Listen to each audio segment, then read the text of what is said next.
revolution has been televised, put on social media, newspapers, and put on podcasts such as Weezy and House. Gil Scott-Heron said it eloquently. You will not be able to stay home, brother. You will not be able to plug in, turn on, and cop out. A seismic shift has occurred across the world that has inflamed a wide swath of people. They have protested police brutality in the face of blatant police brutality. Dr. King said, justice delayed is too often justice denied. Last week's peaceful protest in Simi Valley, downtown LA, and Hollywood, California demonstration illustrates this. From activist speeches, songs, and street activists painting on boarded up buildings to exemplify the spirit of the movement. The crowd is getting larger and more insistent, unlike the recalcitrant police union dressing down Councilmember Monica Rodriguez by stating there was only 100 people speaking out against police brutality. This Saturday is the first unhoused Black Lives Matter protest at Echo Park Lake to align how our communities are targeted by racism. It begins with neighborhood councils and business improvement districts being used as a police pipeline to arrest, cite, and harass the unhoused community, particularly many of the blacks. The instances of force have increased by 26%. It is stated even in the last episodes that the commanders state because they have more interaction with people that are living on the streets or displaced, and incidentally that we have over 40% of unhoused people that are black. It's meeting with the council member in your district to discuss plans to deal with the unhoused black person in your neighborhood. It's Starbucks in our community blocking me in Chinatown, Los Angeles from using the bathroom because I possibly couldn't need to use the bathroom in such a bathroom desert. I want to take a bird bath in the bathroom, that was said to me. Imagine the indignity and the embarrassment that a Starbucks employee would say to an unhoused member. Black Lives Matter too when police, park rangers, sheriffs, and BID are used to terrorize, photograph, antagonize black unhoused people, and white NIMBYs or liberal extolling law and order or quality of life crimes. This episode will discuss the protest with two unhoused black men and feature a former unhoused trans woman and the challenges she faces. Please listen and let us meet in the light of understanding.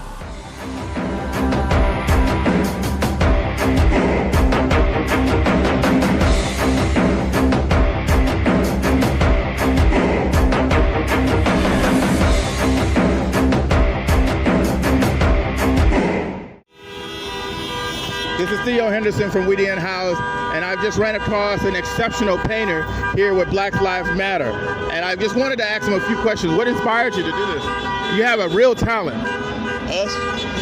Straight up us, bro. Oh, okay. So what got you to get to do this? I had a friend, she told me about the idea, reached out. She seen some work I was doing already in the community recently. Oh, cool. And, you know, she told me what it was about. I couldn't turn that down. How did you start painting? I mean, because, you know, this is not, of course, if I do this, it's going to look like horrific. But, you know, how did you get this talent? What happened? I've been drawing since I was 7 years old at my grandma's house, man. Oh, okay. And just take it from there. I didn't honestly do nothing with art till 2017, so honestly, I'm still new to the game. You can't be new to the game since it's 7 years. Classes yet, bro. So well, I don't know if you're gonna need the art classes the way you're doing it like here. Appreciate it. I was gonna say, what motivated you to do the Black Lives Matter? I want all the messages out here, but as a black man and as a black artist, bro, like that's what I want people to get. Like, I don't know if you seen the dude who signed just passed the brother sign said, I am a man. Like, right.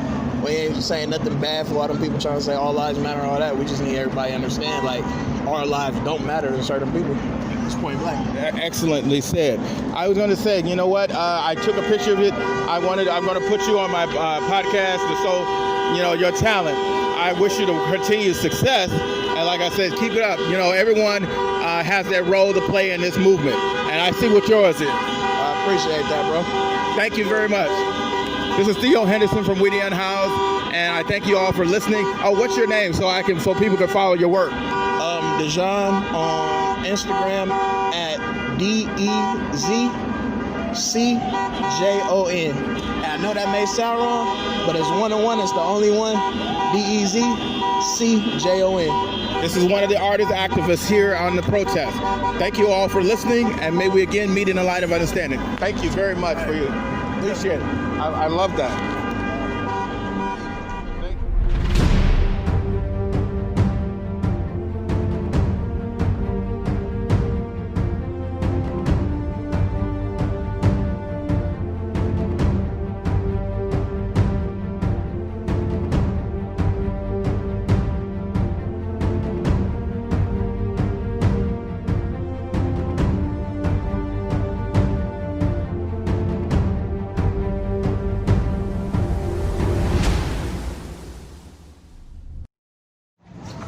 This is Theo Henderson from Weedy Unhoused, and I'm here on another protest here on Sunday at Hollywood Vine.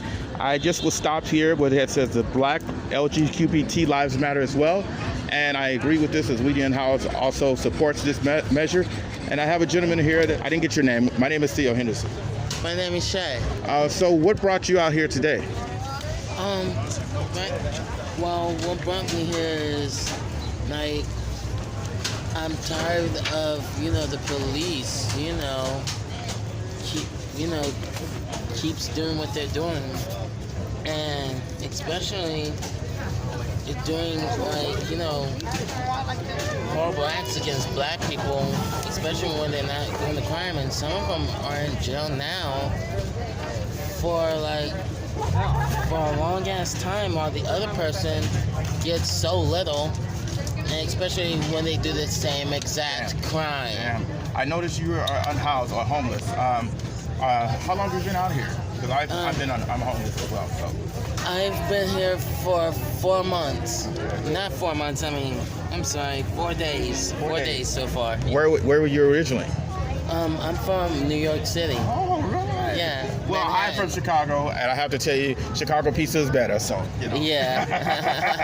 Definitely. Yeah, exactly. So, what got you out here to California? Well, I wanted to, come to the protest and, try to start a new life here. And plus another thing, smoking some weed too, but obviously. Okay. But other than that, just start a new life here. I was going to ask you, for example, you have LGBTQ. Are you in the rainbow or? Yeah. Oh, okay. I'm actually pansexual. Okay. Yeah. For the audience, so I can be educated, I'm heterosexual, so I've heard of it, but I'm not exactly sure what that means. What does it mean? It means it really doesn't matter. It depends on the person's personality, okay. their soul, Okay. Okay. Yeah. So you're much more a spiritual sexual person. Yeah. Okay, I got you. So what is it, for example, what would you like to say to the mayor in order for the Black Lives Matter? Because they're talking about taking money from the police, and the police are mad about it. What's your thoughts on that? I think it's fair. They should take the money away from them. Where should they put the money? Somewhere where we need it?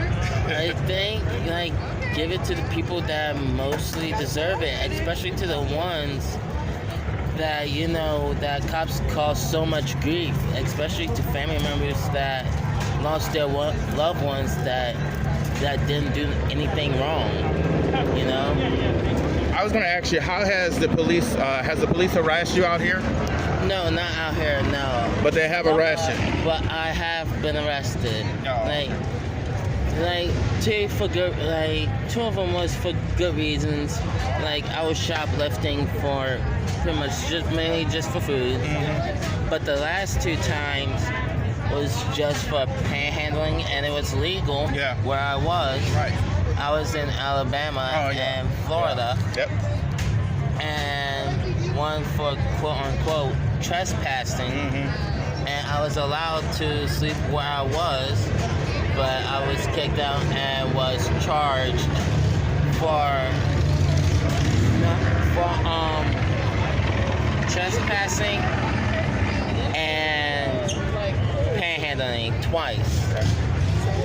Wow, I've had the trespassing where I sleep in a different place or something like that. That's one of the many pitfalls unhoused people have.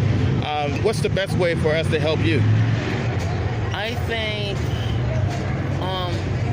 more communication, especially when it comes to homeless people. Right. Like, get to know them, and don't just like offshoot it like they're druggies. All of them are just straight up druggies, but not all of them are. You know, that's what the new generation needs. Like a lot of, and especially the older generation, we all need to communicate more, especially during these trying times. Well, thank you very much for that. I really appreciate you taking the time out of your schedule to do this. This is Theo Henderson from We House. I'm here at the protest on Hollywood and Vine, Sunday, June 7th. There's more to follow. On Saturday, June 13th, Echo Park, it will be hosting the first unhoused Black Lives Matter rally. In other news, an unhoused man was stabbed by a housed driver in San Diego. The unhoused man was walking in the 3rd Avenue and C Street when a vehicle started following him. The driver jumped out and slashed the victim. The housed driver fled. On Wednesday, June 17th, the second of the 5-part series of We Unhoused Meeting in the Light of Understanding Zoom Town Hall meeting will take place. Details will follow later. And San Antonio police officer who handed a feces sandwich to an unhoused man wins his termination appeal. Lane County, Oregon will be cleared to clear out unhoused or houseless shelters at the Lane County Fairgrounds and the Memorial Building due to emergency funds have run out. Starting at 8:00 a.m., they will be evicted from the safe space the unhoused reside. Clara Kirk operated shelters for more than 30 years, has died. Known as the mother of Inglewood, she is dead at 79. She is recognized for her work for battered women and children. She received the President's Service Award by former Bill Clinton. And this is Unhoused Week.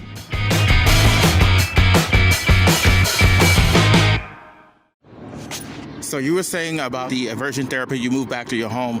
What happened? Why did you move? I moved back home because first and foremost, I went home for just a vacation at first. And then my family were in dire, they needed me. Yeah. My sister got arrested. My sister got arrested. My mom was dealing with health issues. And my sister at the time had 4 kids. So I kind of had to step up and be the aunt, you know? And I couldn't be who I was living out there and doing that. And then my sister got out, and I was like, I need to do things for my own life. So I moved back here and lived in a place, but also attending LACC. And through a series of events, I got kicked out of that place because they found out that I was queer.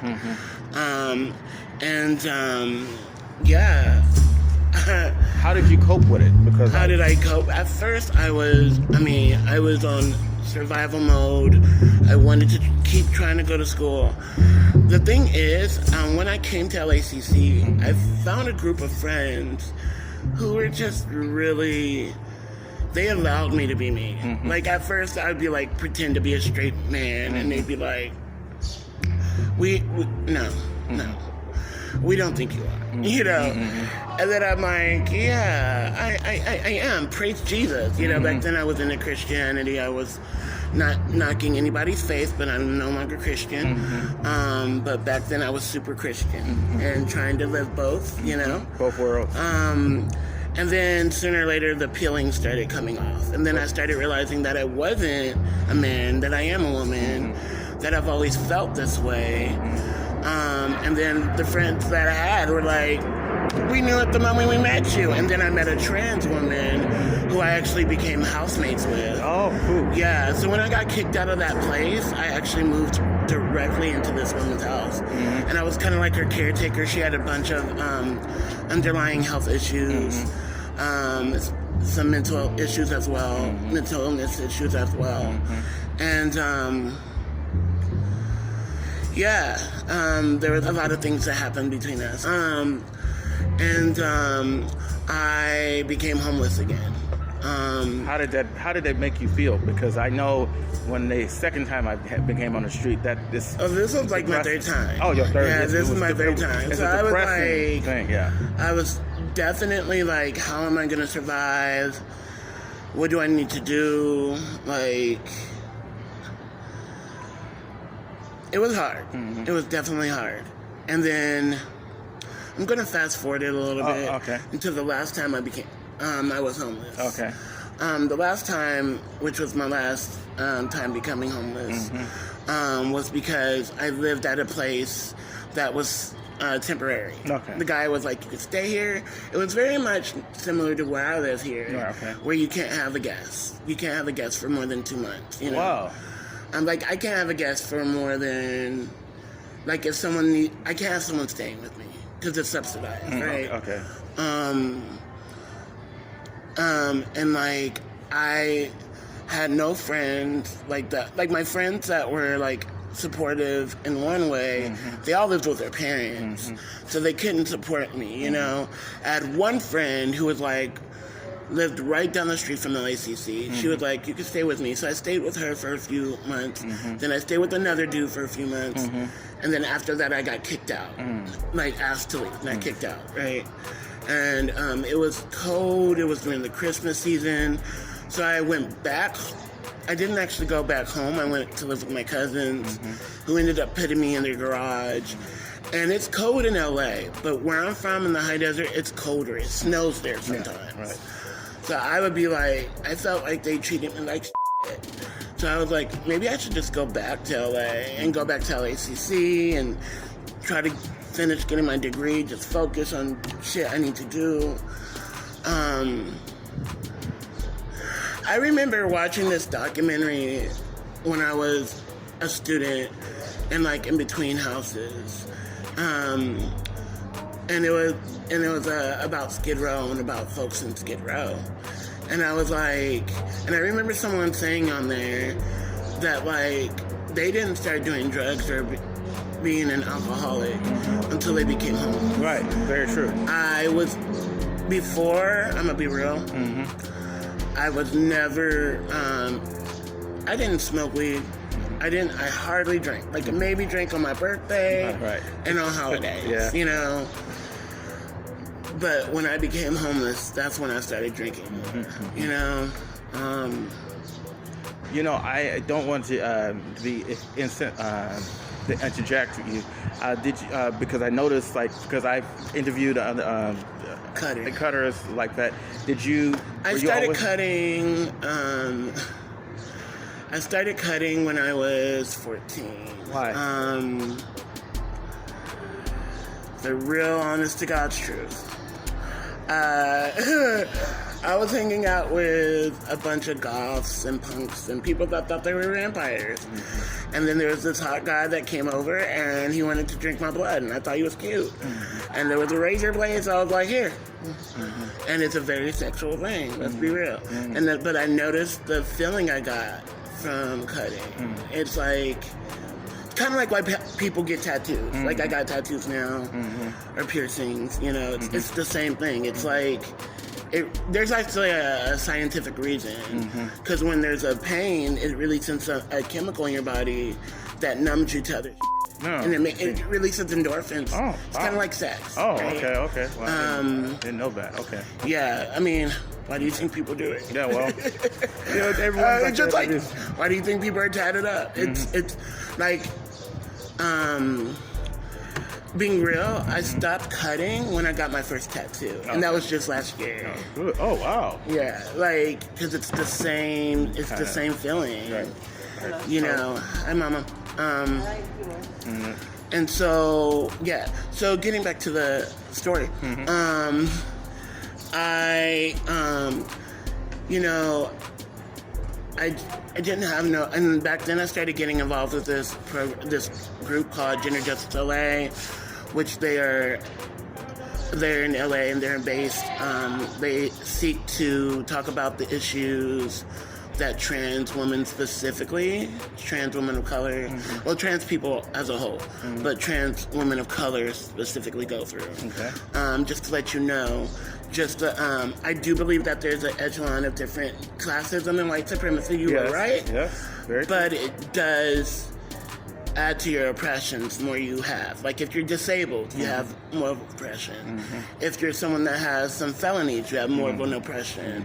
If you're somebody that's had ties to a gang or you have a Muslim name, you have more of an oppression, right? Or like I want to introduce from the perspective because people forget, I could be black and straight and housed, but I am black, straight, and unhoused, and I still have a different dimension. Just like one of my friends was mentioning earlier about she's queer, but she's unhoused. She could still be queer, but unhoused is a new dimension to the challenges that you have. Especially because nowhere is safe for trans and queer people. Nowhere is safe. So, like I was going to tell you, and black women have higher rate of trans queer being killed too. Exactly. I was just going to say that every 32 hours a trans person is murdered, and specifically. Even in the COVID era, which I was like, when COVID shut down everything, I thought at least there would not be any murders. Yes. A lot of trans women of color in Puerto Rico, yes, like I saw that. in Brazil, in Mexico, like they're getting murdered, and that's only because we know about it, right? That's only because people are talking about it. When usually. When they find our bodies and they look at our genitalia, let's be real, we base gender on genitalia, which is not good. This person is a man, so a man died, right? Versus like this person hearing their stories from the people who are like, this person lived as a woman, they were a woman, or this person was a man, they lived as a man, or this person didn't live as any gender, right? So, like, which is a construct, just like race. Right. Just being real. Right. Classism, race, and gender are all constructs. Okay. If you don't know what a construct is, look it up. There's no difference between all three of us when it comes to our ethnicity at the table, right? There is a difference in the way the world treats us, though, because we bought into that lie, right? So, anyway, getting back to my story. Yes, ma'am. I was that. So I got involved, and even they couldn't help me as much. And it was just like, I was like, what do I do then? So I was like, and then one night, I'm gonna be real, I was hanging out with a person that was super privileged. Speaking of being black, I used to have a friend who was from Europe. He was from Holland. He was black, he was gay. His mom would send him $5,000 a month. And I remember one night, like, I was like, hey, just let me go to your house just for the night because it's super cold, and in the morning I'll go to a shelter. And he was like, no. I remember him, like, sternly saying no. And I was like, come on, please. It's really cold. You don't say, if you're my friend, why are you, like, I understand if your place is a mess, you can go clean it, and I'll meet you, just tell me where it's at, and I can walk there, blah, blah, blah. And they just sternly said no. And, like, we sat there for 2 hours. Yes, no, please, no. And I finally just was like, okay, oh well. So I stayed up all night. I left him alone. Stayed up all night, and then I came to Skid Row. And I did what I had to do to get myself in that program.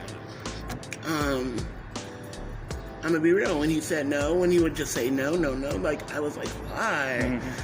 And there are some people I've had to say no to, but it's because the rules here, let's be real. And number two, I've had them in my place and some violence or some things have happened and I just don't trust them, you know? So that's different. Okay. But yeah, so after that, I just lived at that shelter, which was great. It was great for me in a lot of ways because I did find a little corner of black people that I was super close with. Started coming out of my shell a lot more and then doing what I needed to do to get here. And I got here in the June of 2012. and I've been thankful, but it's been a mess in a lot of ways too. What propelled you to do a metal band? A punk band. Okay. My apologies. Yeah, so punk metal, even though there is a conversation, but yeah, I'm in a band. Yeah, I like all kinds of music. I do tend to lean more towards rock.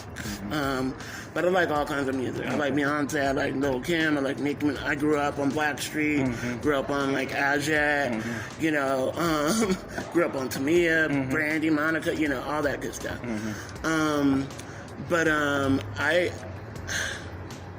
Okay, I'll talk about that. So one night, I was dealing with some mental health issues, and I really wanted to cut.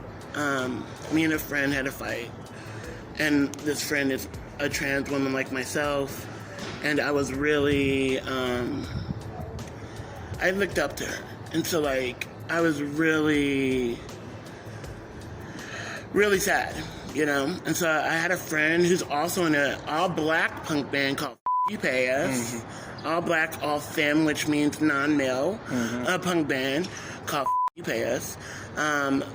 One of them I'm really close with, and they told me anytime I want to hang out to hit them up, because I would post all on my Facebook, anyone want to hang out? Anyone want to hang out?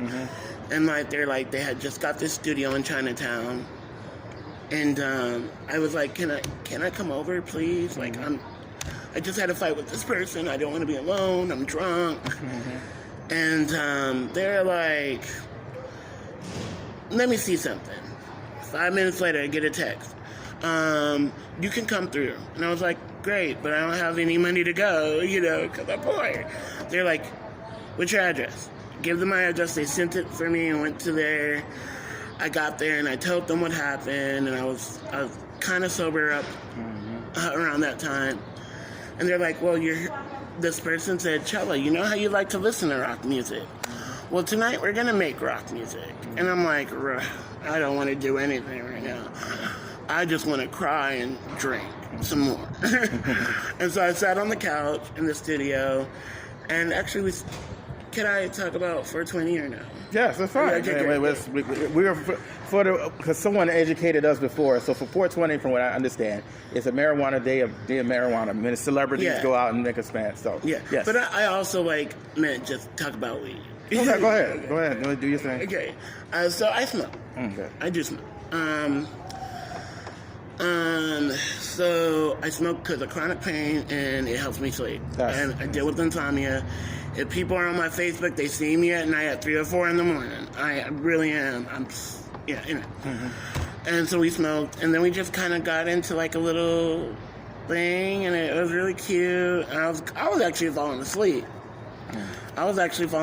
And they're like, okay, you want to start making music? I was like, no, I'm good. I'll just go home. They're like, Chella, come on. What do you really want to do? And I saw the mic, and I just took the mic, and I was like, and one person was on the drums. Yes. The person had a guitar. This other person had a bass guitar, and we just formed. So that's how we formed. Excellent. Yeah. Excellent. So, if someone was to go through one of the things that you've gone through, a lot of different dilemmas and traumas and things like that, what would you tell the younger generation, if you could, about how to cope with these kind of things that you went through? To be honest, I'm still learning. Okay. I mean, like, I won't tell people to find a therapist. I'm not into that. Okay. I don't think therapy helps everyone. I do think the artistic expression for me, like, finding an outlet is super good. I mean, one of the reasons I like doing the punk thing, I've always liked to sing, you know? It's because I scream a lot, and I love screaming. It gets the emotion, it gets the anger, it gets the frustration out. And to get to your point, your other question about why punk specifically, is because punk, just like hip hop, just like every other genre, was founded by black people. Right. And it was funded with the anti-capitalist, anti-white supremacist, anti-establishment in mind, and that's what I am very much so. I hate the police. I don't trust I posted this on the other day. I don't believe in going to the city officials and holding them accountable, because the system is created to kill Black and Indigenous people. So guess what? I'm not going to go to you. If you have a gun in your hand, I'm not going to go to you and say, please, Mr. Killer, don't kill me. I'm going to find a way to get that gun out of your hand. Take the power back. As Rage Against the Machine says, got to take the power back. Anyway, so I think about that. I think about getting involved, how I got involved a lot. I do want to say there are some things I do believe in, and that gave me hope. Like when we were camping outside, I was camping outside with Indigenous people to protest, against Trump's, taking babies away from, their parents at the border, or sending people back to which, guess what? We're in Mexico, y'all. This is not white people owned. This is Mexico. Right. So we got to remember that they just come into their land anyway. It's native land, it's indigenous land. I believe in fighting for that. So I believed in doing that. I also believe in going and causing people to think about why we're doing certain things. So even when Black Lives Matter were camping outside of City Hall, I was like, y'all, I would go there. I didn't believe in replacing one police commissioner for another. I don't believe in that. I believe in why are we here, y'all? Are y'all really about something? Because we gotta hit them where it hurts, or we gotta form our own community-based solutions and think about transformative and restorative justices, which are indigenous and Black, and stop relying on the systems that are killing us. They are killing us right now during the COVID situation. It's predominantly Black and brown people that are dying, and I'm naming indigenous people in that as well. Yes, because they are not getting the help they need, because they are because of the oh my gosh, the way that white supremacy lied to a lot of Native and Indigenous people and slaves. It's horrible. It's horrible. And so we got to fight back. That's what I would say to young people. Fight back. And if you can't fight back, find someone who you can be with that will teach you to fight back in certain ways, and find an outlet. Well said. One of the other questions is I don't know if you what pronouns would you like, because No. She and you shouldn't say what pronouns would you like. Say what pronouns do you use? No, what pronouns do you use? My apologies. Yeah, I do go by they, because I also so for those that don't know, I also identify as indigenous. Okay. And there are some indigenous cultures that have what's called two-spirit. Two-spirit are folks who are not male nor they're female. They are born with any and all, right? They are healers. They're instead of being the ones that are criminalized and demonized, they're the ones that are the healers. They're the ones that you can go to get to seek out help. There's actually a beautiful story that I heard. So men and women and the two spirits lived in harmony, right? And then men and women started fighting. So men went one way, women went another way. So the two spirits got together. They're like, we need to keep this together to heal our land, because we need to keep producing, right? So they went to the men and talked to the men for the women. And they brought them back to the circle, and then went to the women and brought them back to the circle for the men. And they're and they mediated, and everything was good, right? So that it's just a perfect balance of both, right? What else? Yeah. So yeah. But when you ask that, just to let you know, things are always changing. Yes. I see that you tried, so I'm not mad at you. It's not like that. That's right. No, but I appreciate you correcting me and educating me. Yeah, because everything's always changing. Yes. Right? Everything. There's some words that I use that are still I'm like, okay, wait, I'm trans. Why y'all getting that mad at me? But things are always changing. I do want to say something that I think for me, in terms of living in Skid Row, and in terms of fighting back against the police, fighting back against violences too, right? I think the biggest support that I've had has been from community, right?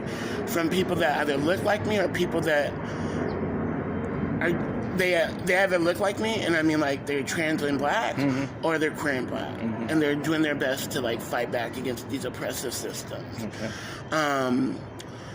So yeah, I think finding community is super big. Which brings me a question is, what can, because I have to say this because I'm a black man and I think it's important to say this, is there is a community in the black community that I disagree with, is that they believe there is some conspiracy against black men to change them or effeminize them and things like that. And I need to speak out and be clear on this because I want your perspective on this, because I disagree, because nobody's going to put a gun to your head and say you're going to be this. So let's talk about that elephant in the room. Hotepish theory. Yes. So Hotepish. Yes, please. I go back to the Dogon tribe of Nigeria. Oh, okay. One of their goddess, I can't say it, I mean it's both, right? One of their gods that they prayed to before colonization was a statue that had tits. Can I say how I need to say it? Go ahead. It had tits and a dick. That's one of the gods that they prayed to before colonization. So I think yes, we need to challenge masculinity. I think yes, we need to challenge toxic masculinity. Yes. Yeah, right here. Especially because men don't just kill trans women; they kill cisgender women. Like 4 years ago, I remember in a span of 1 week, 2 black trans women had died, and then a cis woman in New York was catcalled, which means the dude hit on her. A black dude hit on her. He was like, "Hey, mama, what's up?" Right. And she didn't return it, you know?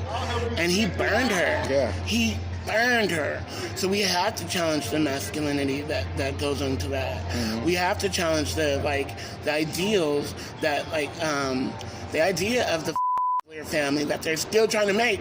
Just, it's the same idea that white supremacy gave us, but they're doing it, they're doing it. One of the things also that bugs me is like we could advance technologically, we can advance morally, but yet somehow masculinity just stays in this fossilized viewpoint, and I think is much more damaging to people, particularly people of color, because we drink into that white supremacist idea that masculinity is only one linear way, I believe. So. Oh yeah, definitely. I also think that naming things as masculine and feminine is also a thing that was given to us by white supremacy. Let's just be real. One of the things the person said was one of the first violences that they taught us in colonization is gendering things. It's gendering people, right? And it's to make classes of people, to make some people above others and some people below than others. That's why you have, men, for the longest time, if a woman was in a abusive situation with a man, she cannot divorce him. Right? It's seen as a thing in the Catholic Church, right? And even in a lot of other religions. But I think we have to challenge those things. I think that men have to see their liberation tied up in women's liberation, and in trans women's liberation, and in gender non-conforming people's liberation, in order for them to get free. Because that's why a lot of brown people are starting to say Black Lives Matter now, because they recognize that once we got to work from the bottom up. We can't work for the top. We can't say white lives matter or all lives matter. Right? We have to say the bottom is black folks, right? And that's because anti-blackness is global. Exactly. It's global. Yes. So you go, the darker you are, the harder it is. So if you're looking more like an indigenous African or an indigenous person, it's going to be harder for you. So we have to work from the bottom to start out. Same thing with gender, same thing with ability, same thing with class, same thing with other things. We have to work out, see who's the most see who's the most marginalized of us, and work our way up, and see our liberation tied up in their liberation. Because if they don't get free, we don't get free. That's very well said. This is Theo Henderson from Weedian House. And I want you to understand that no matter what boat you came in under, we're all under the same boat. And we're all in the same boat now because of the fact of the matter is white supremacy leaves a stench on everything, no matter how we can phrase it. But I think you was going to say something else. No, I just like I said, Black Lives Matter, and brown people need to rise up. And I think in saying that we are in the same boat, it does kind of erase the fact that black people are the ones that are dying, that indigenous people are the ones that are dying. So yes, why white supremacy and capitalism affects us all, especially right now, and we are all like seeking the government assistance and blah, blah, blah. Who's not getting the government assistance? Who's not getting these help? What's going on with like indigenous communities that are suffering? What's going on with black people that are dying? Literally, black people are dying.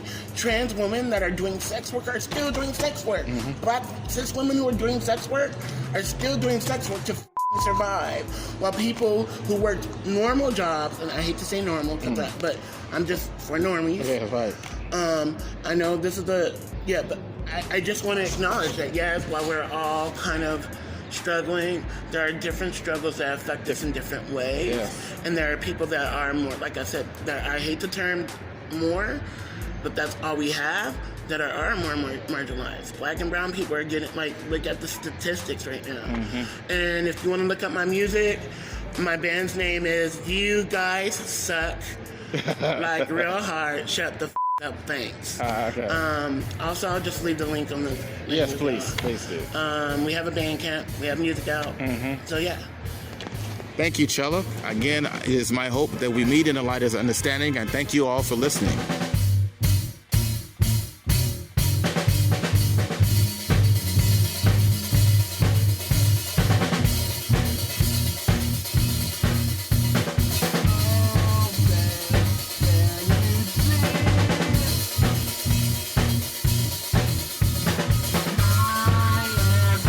This is Theo Henderson from Weedian House. I hope you enjoyed this episode. This episode touched on the issues that are pertinent and germane to our humanity, whether we are trans, unhoused, and any other in between. We are human beings. Black Lives Matter is more than just the housed blacks that we're protesting for. We're protesting for whatever shape and whatever condition that we are in, that we demand that police violence stop. Police violence is usually more prevalent within impoverished African Americans, but it happens in all strata of economic circumstance for black people. But one thing I noticed, which we don't cover, is the unhoused community voices when we deal with police violence. 26% increase of use of force has been used against the unhoused, according to the Los Angeles Times. They have spoken to police commanders who advocate for this, stating that the more interactions police have with unhoused people, the chances of use of force increases. So consider that, if you will, when you join the neighborhood council bids and the other activist kind of things against unhoused people. People can see Black Lives Matter for someone as a family guy that has a house or a job, or it seems like that they're angelic or beyond reproach. But they lose their compassion and their concern if they see an unhoused person. They usually meet them as with the terms of criminality. They're mentally ill, or they're drug addicts, or something that's sinister, or a child a predator or whatever, to justify their own biases and hatreds against unhoused people. They will use the terms that they are concerned about quality of life, but the long and short of it is they disdain poor people. They believe it's a poor person's fault that they don't have a job, or they can't get out of the situation, or they like being there. And if you follow into that kind of thinking, it is well worth time for you to re-examine those prejudices. I just recently saw a Ava DuVernay's movie on Netflix, 13th, and it extrapolates on these very points most eloquently. I from my own personal experience can tell you that these things are a daily occurrence. I become uncomfortable when I see police officers drive by. A couple of nights ago, sitting at the bus stop, enjoying my frozen yogurt, a police officer drove by intentionally to antagonize me by flashing his lights in my face as to symbolize that we see you and we are watching you. This microaggression is a part and parcel of the unhoused experience and the unhoused black experience. All it takes is a NIMBY or a Karen to call and have me taken care of or removed or even shot dead. Or even my worst nightmare, have someone's knee on my neck. This is Theo Henderson from Weedian House. I thank you all for listening, and I truly hope that we meet in the light of understanding.